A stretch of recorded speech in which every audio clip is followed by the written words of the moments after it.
it's kind of unsafe to put yourself in the public eye and not kind of dive deeper into who you are and what, what drives you. Because if you allow the public to tell you who you are, then you're screwed. I'm like a perfectionist, and I'm somebody that wants to be the part, look the part, feel the part, overexceed the part. And that can be very crippling in a lot of ways. I went into this feeling that the most important thing for me to do in this process is to grow from it and not just go through it.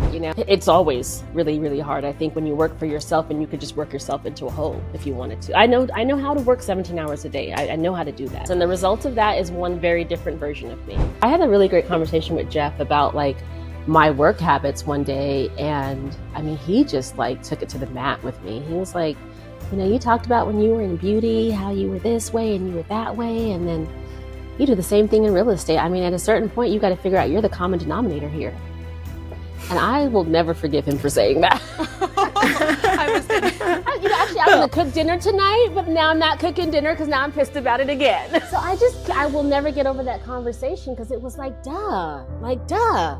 Women, we pride ourselves on resilience and putting everybody and anybody, just random anybody first, and we give ourselves some type of ribbon for that for some reason. I don't know what that is. What do you think are some of the misconceptions that people have about being on a reality TV show?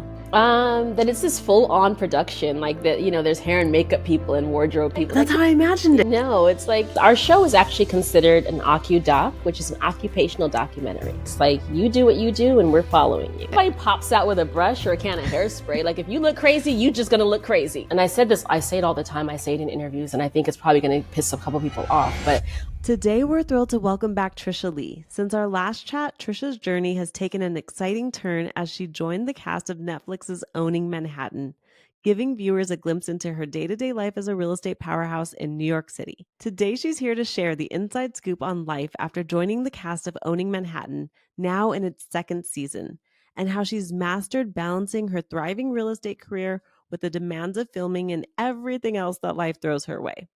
You're going to love this conversation. It's packed with real talk, inspiration, and tips for thriving in both business and life. So without further ado, let's welcome back to the show the incredible Tricia Lee.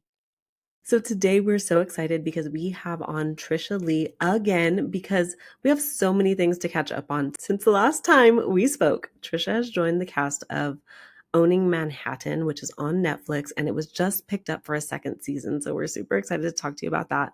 So let's just dive in. How has being part of the cast impacted you personally and professionally? It's two great questions. Definitely professionally, it's been good. I feel like everyone has my resume now.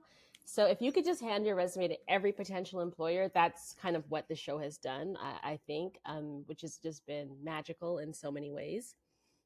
You still have to walk in and impress with your interview and get the job and back it up. But it's really nice that people I feel like a lot of people just know who you are, even if they pretend that they don't, they do. So that's been great. And then personally, it has been really interesting. You can't prepare for this, but I've handled it pretty well. I think there are some moments where I'm like, what is going on right now? But I think I'll have to grow into getting accustomed to personally how things are, because it is weird when people already know who you are, or they saw you do something on TV. So they think that they almost know what your response is going to be to certain things because they feel like you're their girlfriend, so it's for the most part, it's been fun. Yeah, we call that, what was it, Candace? There's a term for it, Tricia. Parasocial, right? Mm-hmm. Where people build parasocial relationships, meaning that they feel like they know you like you're their girlfriend. You've never actually met. So from their end, they have feelings, emotions, thoughts about the relationship that they have with you. And then you don't even know them. Yeah, or you're just not tied to that moment because that was 6 months ago or whatever. They'll pull me aside, let me tell you something. You need to tell that Jordan March. And I'm like, I never think about Jordan March. What are you talking about? Why are you thinking about him? But I love that people feel so connected to those moments and to those Mm-hmm. stories. So I get that. I am not that type of viewer, but I do get it. You know, I'm not the kind of viewer that's going to watch like a murder mystery and then think that the actor did it and be mad at him if I see him in the street.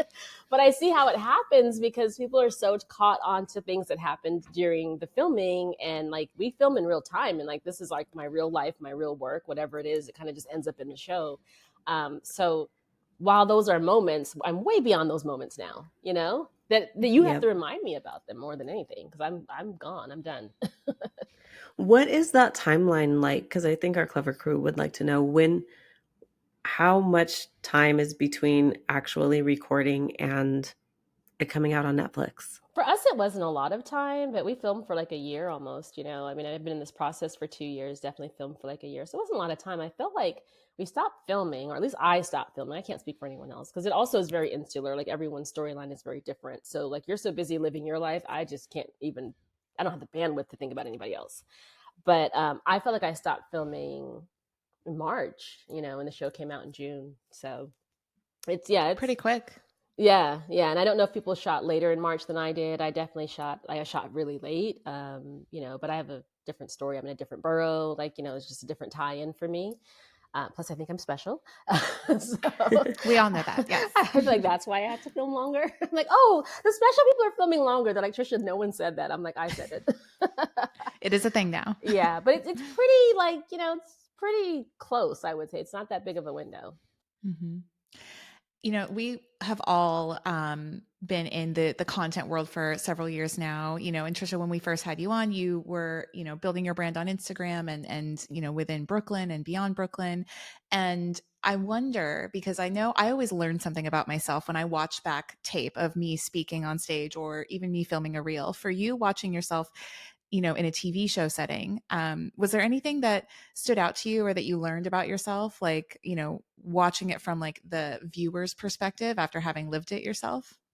So many things. Like, you know, one thing I only watched the show once because I was like, I cannot even like go down that hole, like that rabbit hole of like Yeah. critiquing yourself. That is so unhealthy. So I watched the show once and, you know, I got up a lot because I was hosting while we were doing it. So a lot of points I missed, but I did not realize how fidgety I was. And then I got so comfortable that I was like on camera, like doing this and like, girl, get that hair out of your face and keep talking. Like I felt like I was just like, I was like, I'm so fidgety, you know. I thought that was weird. Everyone always told me that I speak fast, and then now I'm like, oh yeah, they're right. I do talk too fast. But I'm not changing that. I don't care.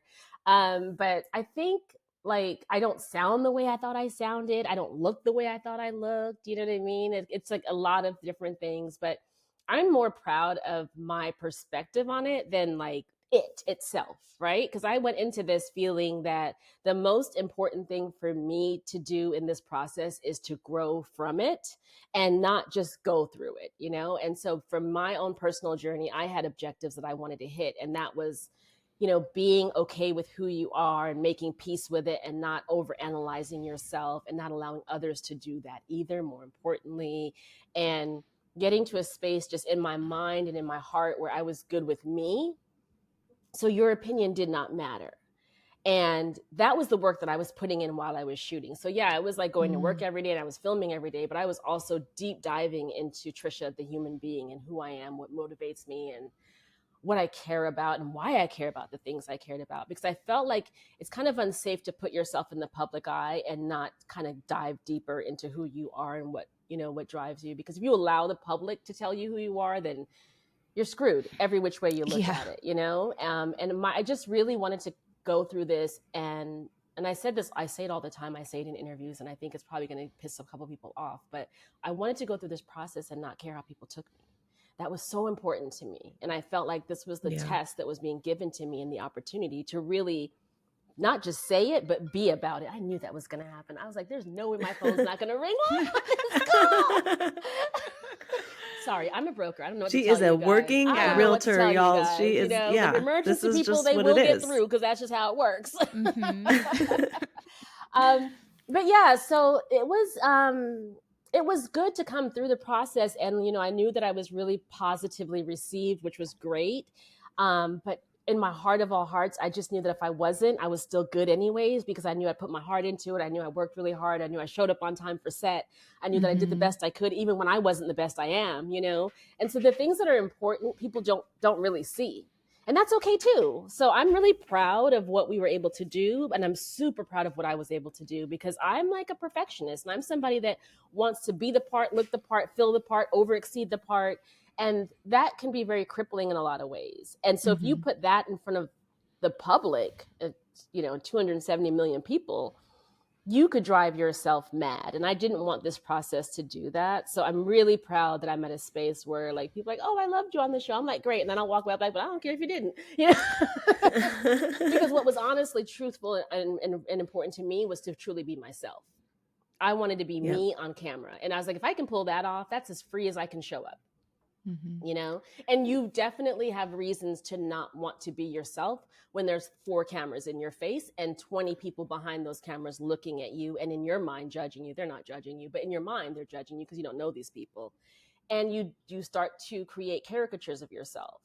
And every time I thought I was doing that, I would just pull myself back, and I was like, no, if freedom is what is most important to you, then in order to be free in this show, you have to be yourself.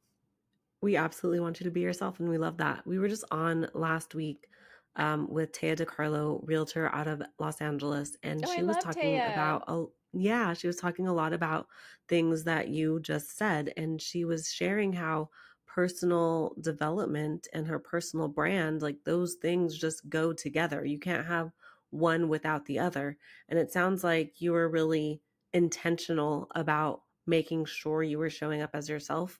Can you tell us like some of the maybe specific wellness practices that you had, or mindfulness practices? Is there anything specific that you did that helped you prepare so that you could be yourself? One thing I did is I had never really gotten a morning routine down. Like I have a wonderful night routine that I'm very, very proud of, and it's effortless. But I had never really gotten a morning routine down. It used to make me so frustrated. I'm like, how am I such a morning person, but I can't get this routine down? And I don't know if that's like my attention span issue, or like maybe my house is just too busy, but I just could never get a morning routine down. And during the filming, I finally got to the space where I could get up, turn my phone off, open my journal, take a look at what I want to get done for the day, write my thoughts out, think, breathe, meditate, and pray in the morning. And I've been trying to do that, you guys, for I don't even know how long I've been trying to do that, like 7-8 years, I would imagine, or maybe longer. And I finally got to a place with it during filming, but I think it's because I needed it now more than ever. Yeah. Because every day I was kind of thrown into an environment that I had no control over. And I have built my life in a way that I have control over everything. And so I knew that that was going to drive me mad, and I needed to walk into the days just as mentally tough as I possibly could. So super proud of my morning routine, super proud of my activity routine. I've never been more active. I walk pretty much everywhere. I definitely was that person that used to always drive everywhere. And I mean, I still do because of work, but I get my steps in like nobody else. Like I am always at it. Even if I'm like parking in a garage, I'm parking at the back of it. I did Pilates more days than I've ever done. I'm in Pilates 4 or 5 days a week. I mean, 4 is a dead week. 5 to 6 is a good week. I started hot cold therapy, which was something that I thought would be helpful with just being tough minded. Like I think that with us as entrepreneurs, everything starts with your mental state. And so I thought, what can I do to strengthen my mind? Like to be able to talk myself in and out of things when I need to. So that landed in hot cold therapy. I love it. It's wonderful. I get a lot of massages. I'm really into massages. I get tons of, on a beauty and a very superficial level, I get tons of facials. I get a facial every month normally. And then when I'm filming, I go every 2 weeks because this skin ain't gonna skin on its own, honey. And then just like getting good sleep, man. Like there's no conversation I can ever have around and not talk about sleep and how it affects your brain health, your mood, especially as women.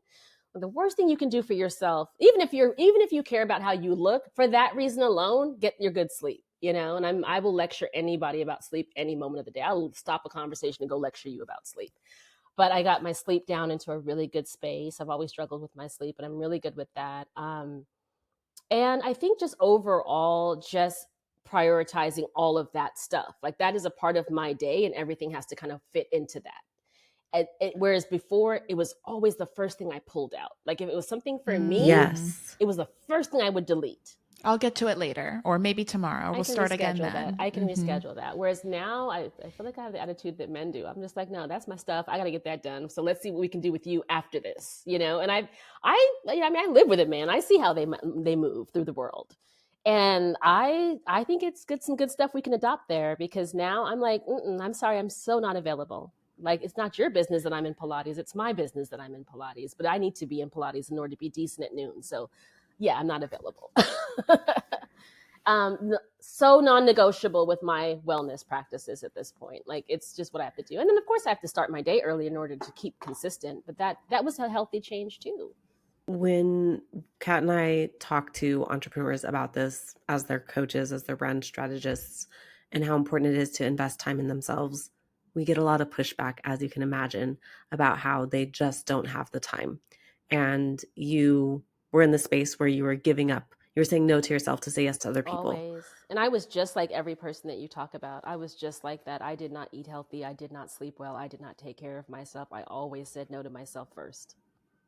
What was the thing though? What is it, just a decision?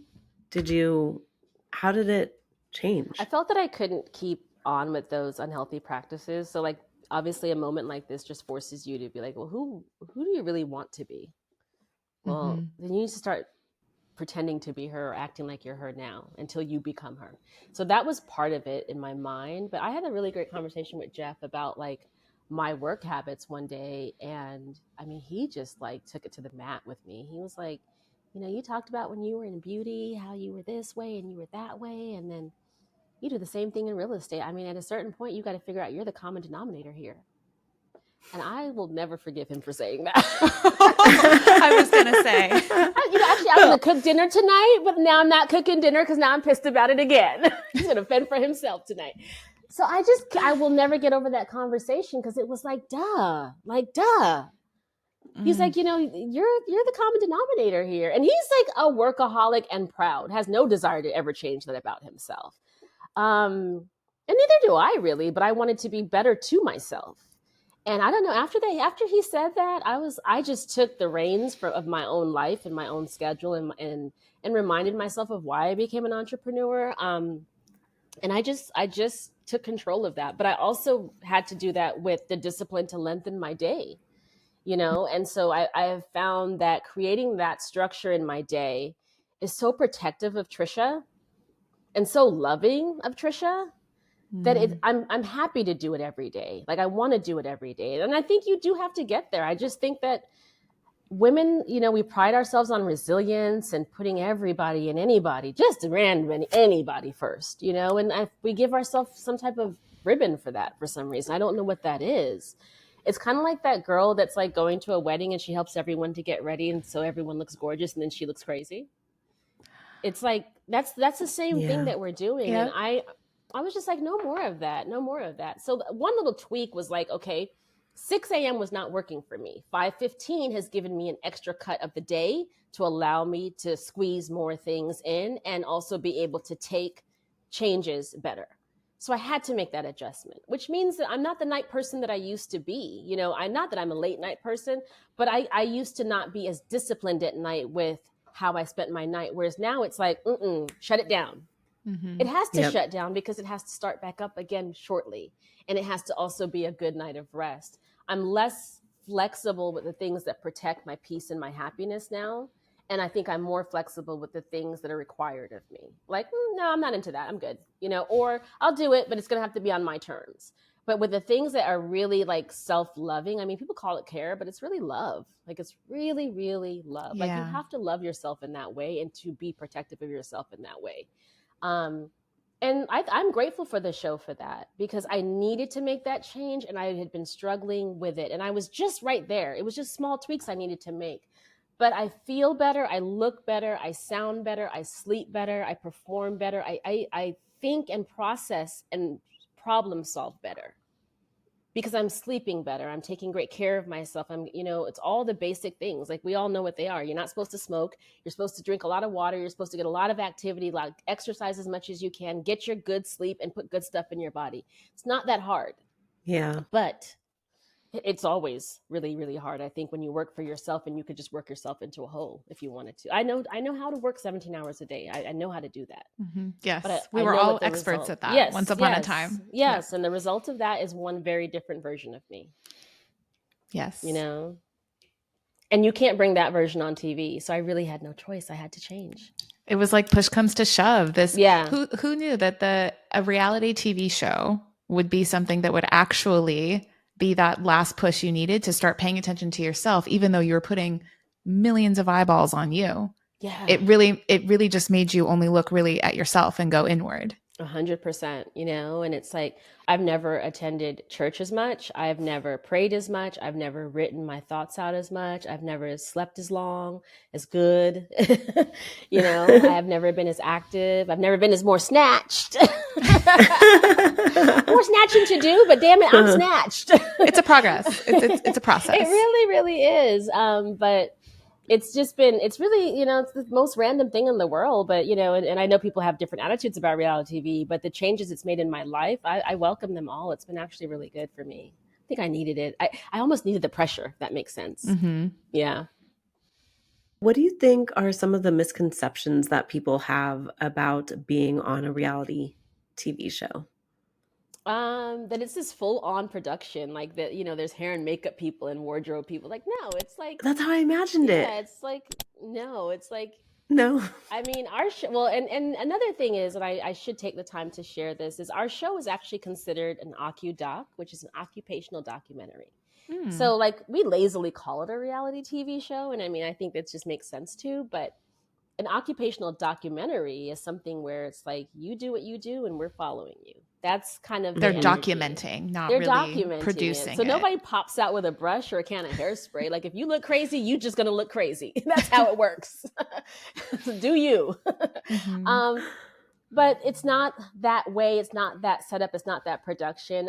There's nothing but unknowns, because I have no idea what Kat's gonna say until it comes out of her mouth. So you really are getting, natural react. Especially for me, I'm always like, I know that she didn't. Okay, fine. So it's a lot of that.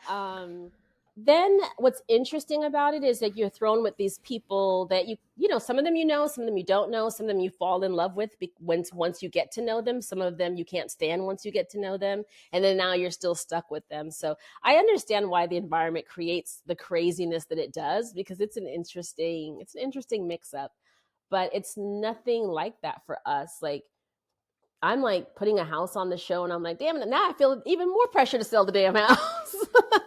Yeah. And as if I don't give myself enough pressure. So it's all those things, but I would say that it's far more real and far more like in the moment, because the producers are there to kind of keep track of what's going on in your life. They're not there to tell you. You're there telling them. Like, on a Monday, I'm telling them like what's going on in my week, and whether or not they want to cover it is their decision. But it's not being done for them, and they're not telling me to do it. So they don't know what my week entails until we talk on a Monday. That's how it works, and my schedule could be really whack one week or really amazing and crazy another week. So it just depends, and they get to know you as well over time. So I would think the biggest thing is that it's not the production that you think it is, and you really are being yourself, because you don't know what's coming out of the mouth of the other person. You never ever do. A lot of times you don't even know who you're going to be in a scene with. You just know you're going to the office to shoot. I don't know who they tell to come. I don't know who's going to be there, who's not going to be there. You can have me there with a bunch of people I can't stand, and now I'm in the office all awkward and funny acting because I don't want to be here. And they've had moments like that where they've cut me completely out because I'm like, I can't stand none of these people. I'm very vocal about who I like and who I don't like. And so you just don't know what it's going to be until it is. And by that time, it's too late. You got to really roll with the punches on it.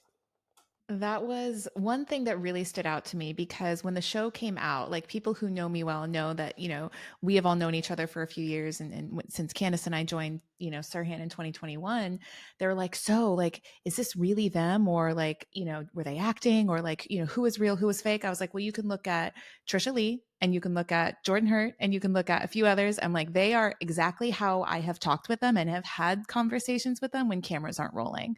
I was like, 100% authentic. I felt like I was just watching more of you. You know, it wasn't really like produced at all. So I wanted to acknowledge that, because you coaching yourself like throughout the past year of filming to just be yourself, I totally saw it and it really resonated. Like I was telling Will, I was like, that's her. That's totally her. Like her energy, how she walks in, how you address, like all of that. So it was cool Thank to you. I see. appreciate that. Everyone said that. Like you guys, like down to my babysitter from when I was 5 years old was like, "Yep, that's you. That's Tricia." I was like, "What do you know, lady? I've become a different person." She's like, "No, that's just you." Like she knows you. Yep, my mom, my sister, all my college friends, like, all my girlfriends, they're like, "Yeah, that's just you." But I felt like, as a woman on television, there's one aspect of it. And then I'm a Black woman on television, that's another aspect of it. And I think about my community whenever I do anything, like whether I'm being asked to or not, I do. And I just like wanted to be a free Black woman on TV. I wanted to fully be myself, whatever myself is. And I wanted that to be enough, and I wanted that to be okay. And I felt like without saying a word, I'd be sending that message. So I was like, I'm going to get on here. I'm going to do my thing only the way I can do it. And the producers may love it, they may not. There's a lot more I could have done to just like really get that camera time as much as I wanted it, but I'm good. Like I felt that if I was myself, I felt that I was more dynamic than anyone else could be trying to be someone else. So I was just like, let's just stick to that and just being true to who you are. And like, that's a level of freedom that you're aspiring to have. And I felt very free about it. And so when it came out, I was totally at peace with it. And I watched it. I wasn't anxious. It wasn't anything like that. Cause I was like, shit, you just got whatever I was going through that day. And you'll probably get another version of me like this next season, because I am always going to be changing and growing. I hope, Yes. I pray, and so as I learn to resolve challenges better, I'll probably get better at that. As I learn to read a little bit more gently, I guess I'll get better at that. There are moments that I was very aggressive with people, or just like clearly not a fond of them. And, for whatever reason, I think that I saw myself on TV and was like, yeah, that's how I felt in the moment. But I never felt bad about anything. I thought it was fine. And, I don't know that it'll be the same this next season, though, because, things change. People change. I know I change. Yep. And I'm good with that as well. Like, I want to be free enough to be myself. I would hope that I always feel that way there. And if I don't, then I won't want to do the show anymore. Yep. In our first episode together, you talked a lot about how you like to do random acts of kindness for people. We're wondering if there's any kind of standout moment that you could share with us that was maybe a random act of kindness that you remember. What, during the show or like now? Doesn't have to be during the show, whenever you want. What was the most random? That you were either on the receiving end or the giving end, either one. So last week I shot with this basketball player, and he had an opening night game at Madison Square Garden. And I don't think we asked for tickets, because I wouldn't ask somebody for something free, but somehow we ended up with tickets, and like really great tickets. And that was really cool. And like, we didn't know about it until the day of. And then someone called from his camp and was like, oh, you guys have all of the agents have tickets to the game. So we were like at Madison Square Garden on like opening night last week, and every single person in the world was there. It was so cool. Oh, So that was that's so cool. Yeah, I love that. Yeah. And then like, so since the show came out, like people just send all kinds of random things to me at home and at the office. It's so embarrassing when they send it to the office. I'm like, do not do that. But at first I was annoyed. I'm like, what is all this random stuff? But then I realized how fun it is to give it away. So that's been really fun. Like I brought like boxes of stuff to my hairdresser last week. Because I'm like thinking, I don't need that clutter, but I'm like, you know what? You don't have to keep it. Just take it and like give it away. So now I love being able to just, run into people. I'm like, here you go. Do you need this? Do you need that? They're like, you just have extra makeup brushes? I'm like, yeah. It is like, my nieces love when I'm like, hey, yeah, I just have like random, I don't know, fragrances or makeup or skincare. They love it. Yeah. So that's been kind of cool. Or like the other day I saw something on IG and I was like, oh, I love that. And so I just like DM'd them. I was like, hey, can I get this for my cast members? And they're like, yeah, just send us the sizes. I was like, hell yeah. And I know I could probably do that a lot more, but I'm not a taker. I'm very much a giver. Like that's what fills me, is to, I don't know, give. I like that. That's I guess I probably get the same joy from giving that people do from taking. So I don't think about that often. I'm sure that someone else on the cast is out there begging for a million things a day, but I never ask about it. But then this was like these cute pantyhose that have these cute little sayings on them. I'm like, I want the girls to wear that. So stuff like that. I was like, That's hey cool. guys, I got you these different things. So that's been really cool, you know. But I think a lot of the good stuff that I do is really through my sorority. Like we are big on teenage financial literacy and just in Love general that. financial literacy. So that's Yeah. what I get most excited about. I'm putting together a workshop right now that we're going to do in November. Another Money Matters, just teaching financial literacy in the community. I think it's just so important. There's so many people that have so many questions about money and finance. They don't know who to ask and they don't know what they don't know. So I love like being able to just to be in that position to be able to offer that type of help in my own community where it's needed most. I mean that fills me in a way that I don't think anything else can. So those are like the little things that kind of breathe life into me. That's so cool. We would love to, if there's like a link or if there's a way that people can donate to that, we will definitely put it in the show notes and see if we can help. Sure, That's I awesome. should have a date by the time this airs, so I'll make sure to give it to you guys. Yeah, that's awesome. We love that. Okay, so we are coming to the end here. Kat, can you do the rapid fire questions? Yes, Tricia, do you remember we did rapid fire for our first episode? Love Yeah. that. Okay, we switched it up a bit, so hopefully there'll be some new surprise questions for you. Okay, so what was one of your childhood nicknames? Trish the Dish. Trish the Dish. Okay, I think I recall that one from our Yeah. first episode. Love Trish that. the Dish. I'm trying to think of what else. What? Is there any new nicknames that came with being on a reality TV show? There you go. Other than Queen, obviously. Definitely Queen. Everyone's always like, "You're just her. You're her." I'm like, "I'm her." So sometimes I'll put that in my like, I'll put that in my like little status. I'll just like her. Period.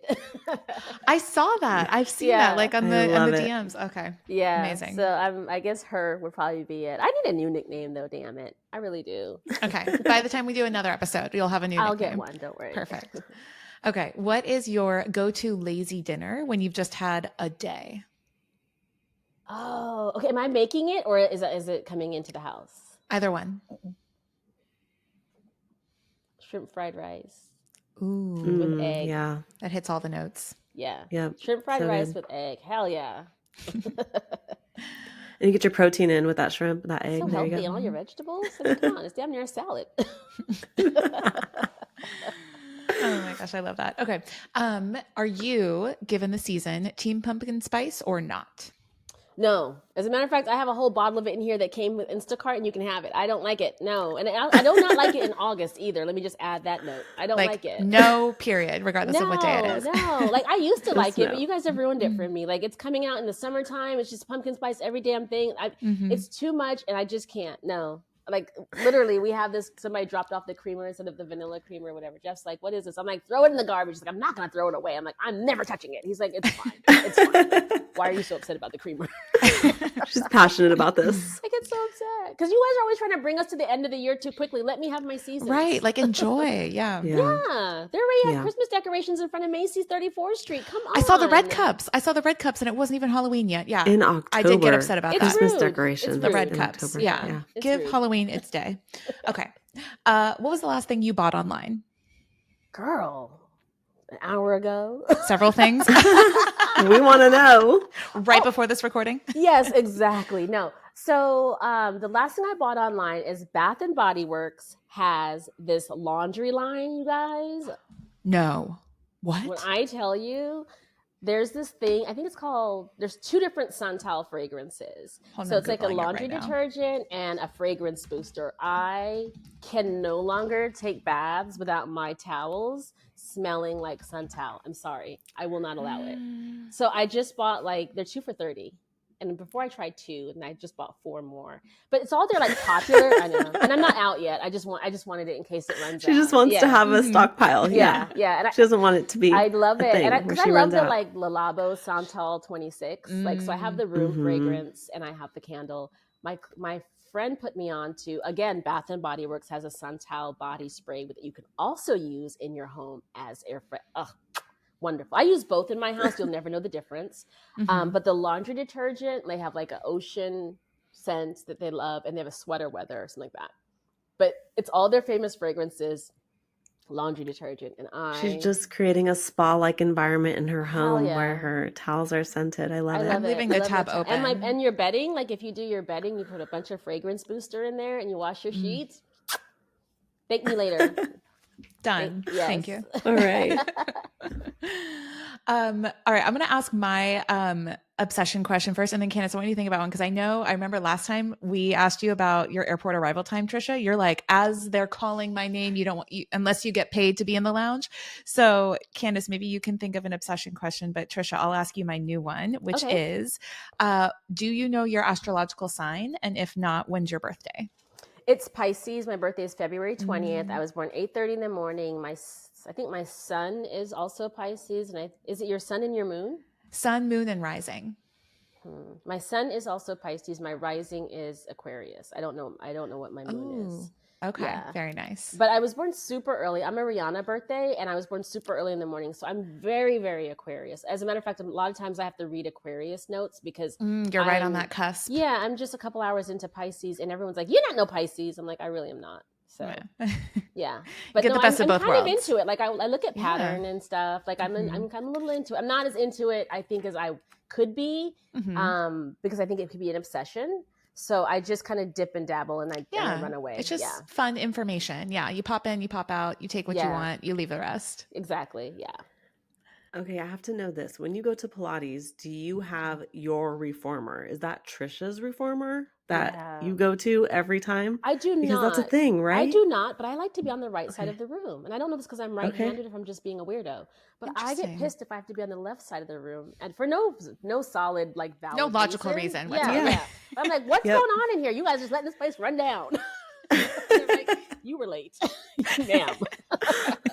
Ma'am, I like sit to down. be on the right side. And then lately I've been doing that this thing on the back of your phone, like you see the little section. Oh thing? yeah, where you put it on the mirror. Yeah. So lately I'll be at the end reformer, and then like at some point in the class I'll record like this one same exercise that I do because I'm watching my progress with it. It's kind of cool. So I'm watching it. My leg is moving further and further and further back because I've been in Pilates now for like 2.5 years. So I gotta like really like. I could easily get bored at this point if I don't like keep stepping it up and kicking it up. So lately I've been recording my class and just like critiquing my work in the class. Yeah. I love that. That's so cool. I love Pilates. It's really changed my life. Thanks for joining us on Not Nice, Clever. Remember to follow Not Nice, Clever wherever you listen to audio. And if you haven't already, drop that 5-star review. Share your takeaways. Tell us your story. We love to hear it. Signing off, your not so nice, but oh so clever besties that mean business. See you soon.